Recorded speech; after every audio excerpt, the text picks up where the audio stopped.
Hi, my name is Olivia Rice, and this is my EDL 851 Module 8 presentation for legal aspects of teacher evaluation. In this presentation, what I'm going to talk about is I'm going to summarize the articles that were required readings for this module. I'm going to talk about the teacher evaluation process used in my district. I'm going to talk about what teachers can do if they don't agree with their teacher evaluation or if they feel like they're unjustly being let go. I'm going to talk about a legal case that a teacher filed suit against a school district. And then I'm going to talk a little bit about my reflection after all of the articles and the readings and my own research in this module and kind of my plan for if and when I become a school administrator. So just to summarize the articles, there's a lot of information. I kind of broke it down into two categories because I felt like they were kind of comparing teacher evaluations. Are they good? Are they bad? Pros, cons, advantages, disadvantages, those kind of things. So I kind of broke it down into two different categories. I'm going to talk about the pros of teacher evaluations. Obviously, they're a great tool to use as a teacher, as an administrator, to kind of manage where teachers are on a certain scale, how they can improve, how to grow on their strengths, those kind of things. So obviously, teacher evaluations are a great way for teachers and administrators to get on the same page. One thing, though, is it does allow school administrators to make comparisons among teachers. Not that I necessarily want to be compared with other teachers in my content area. They're all veterans and they're all amazing teachers. But comparing me to them is just going to help me get better. Kind of what do they do that's effective? What can I do to be more effective? Those kind of things. If a school administrator was just, observing one teacher a year or one teacher in one certain content area, it would be hard for them to say, yeah, they're efficient, or no, they're not. It's just hard when you don't have anything to compare it to. Another pro of teacher evaluations is it gives principals it gives them the ability to see inside a classroom, not just the teacher and how she presents the information, but the environment, the atmosphere, the students, their rapport with the teacher, their relationship, body language, everything like that. It kind of lets the evaluator see all aspects. And then I believe observations become more meaningful, giving the school administrator and the teacher the ability to improve their skills on both ends whenever they're evaluating a teacher. Maybe they see something that, this is working in this classroom. I need to go let the other teachers know that we need to do this as a building, or vice versa. So I think it's just a great way for administrators to really be connected with their teachers, really know what's going on in each classroom, and then kind of to build a plan so that the entire district can just grow in strength.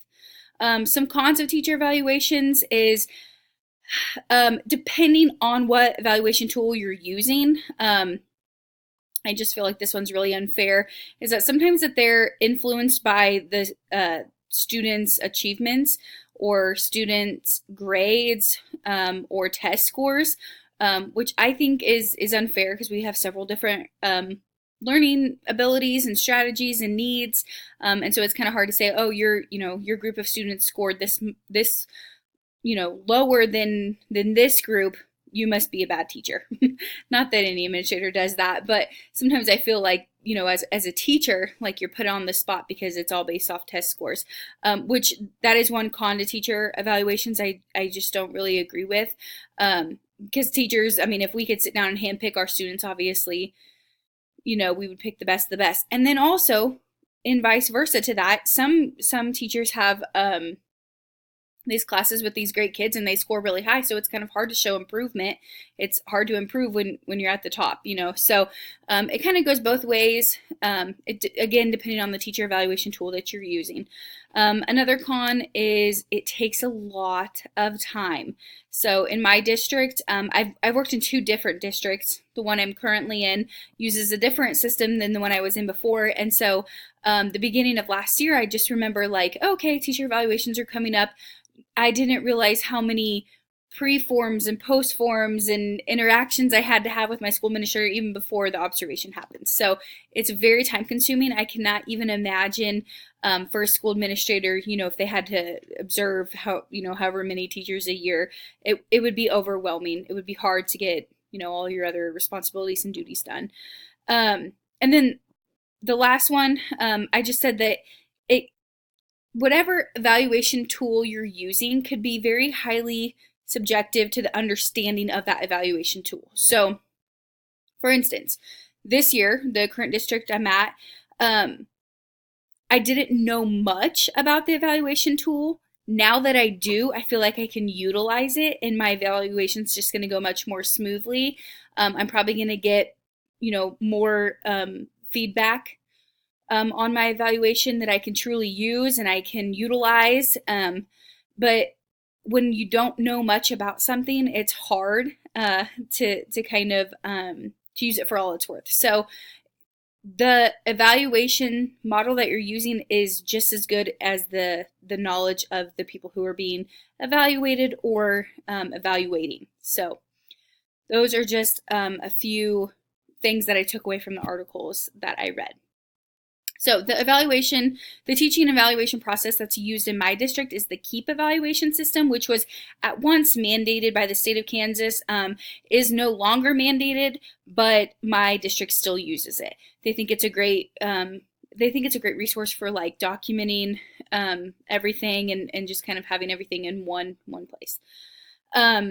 So obviously, since it's the KEEP evaluation system, it's the teacher observation model. And that's just kind of seeing how a teacher handles the classroom, what kind of atmosphere they bring to the group. Obviously, the content they've prepared, how they've prepared it, how have they engaged their students, all those different things are what they're being evaluated on. Some advantages to this evaluation system is there's really well-designed rubrics, which I do agree with. So like I said before, this is the first time I have used Keep. And so when I logged on, you go to KSD and you go to Keep, everybody has their own little file. I click on it and there's like 12 steps and it's like, you need to complete 5 steps before you get evaluated, and I'm like, whoa, wait.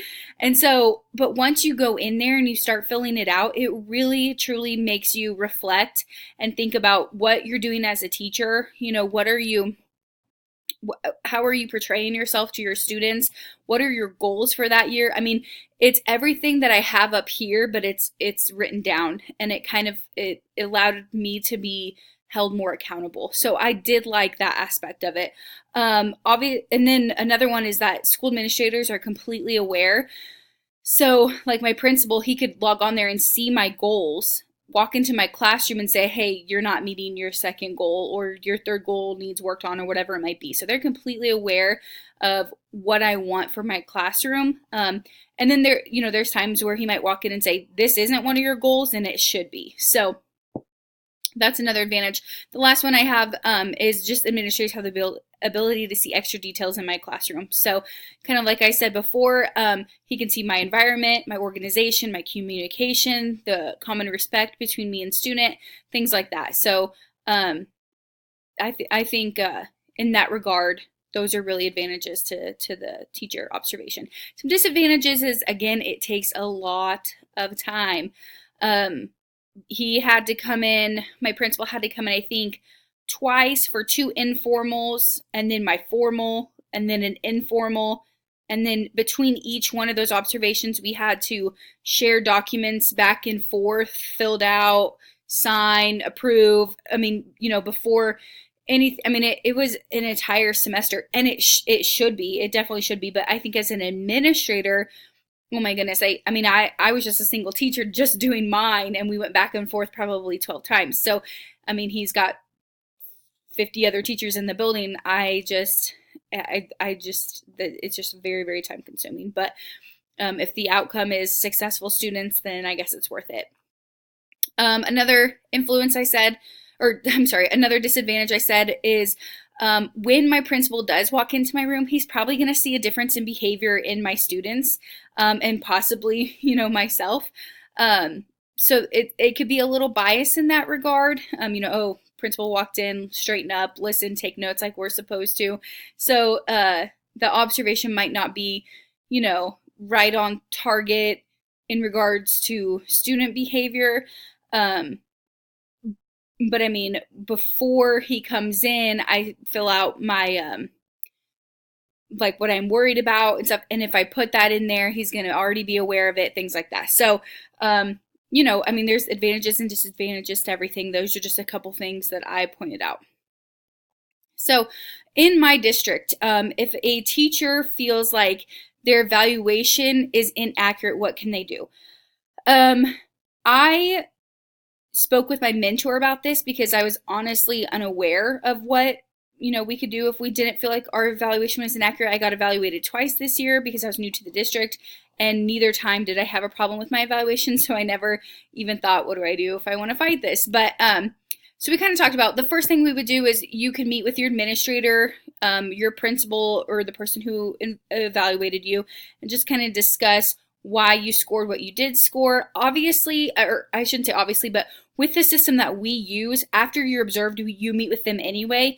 And I mean, it is like an hour and a half long conversation about what you did well, what you need to improve, your strengths, your weaknesses, all these different things. So, I mean, after I left that meeting with my principal, I didn't even have one question in mind, why I scored what I did. So I guess if you still had questions, you could go meet with your principal again.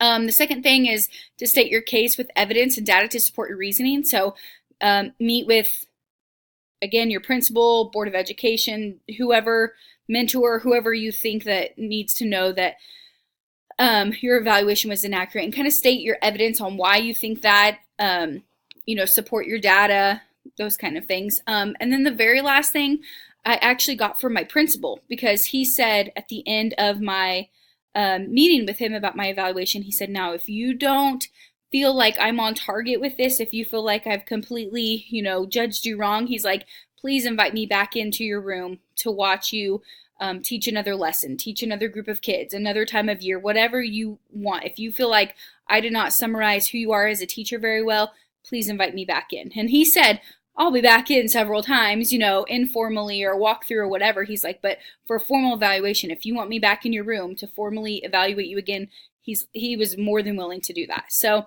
I guess if you feel like your evaluation was inaccurate, you can ask for another evaluation.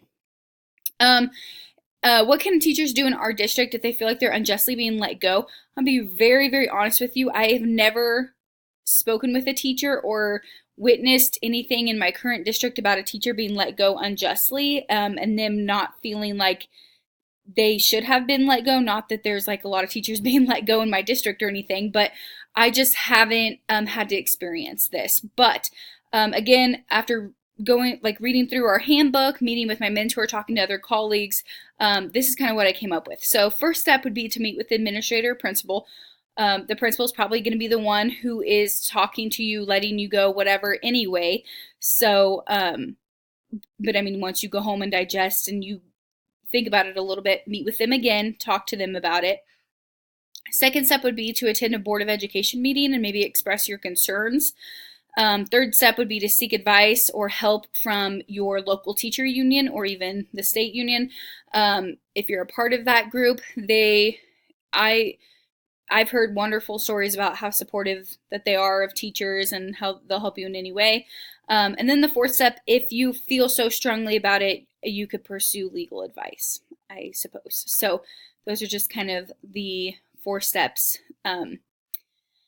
But I did write that down to talk to my principal about, because I am really unaware of the true process of it. I assume any teacher that's being let go would probably, do whatever they feel like they need to do. So it's going to be different for every teacher, but those are kind of the steps that you could take. Okay, the legal case that I decided to learn a little bit about really caught my attention for one specific reason, and I'll tell you about that in just a second. But it's Summer versus Southfield Board of Education. So it's about a teacher who was laid off.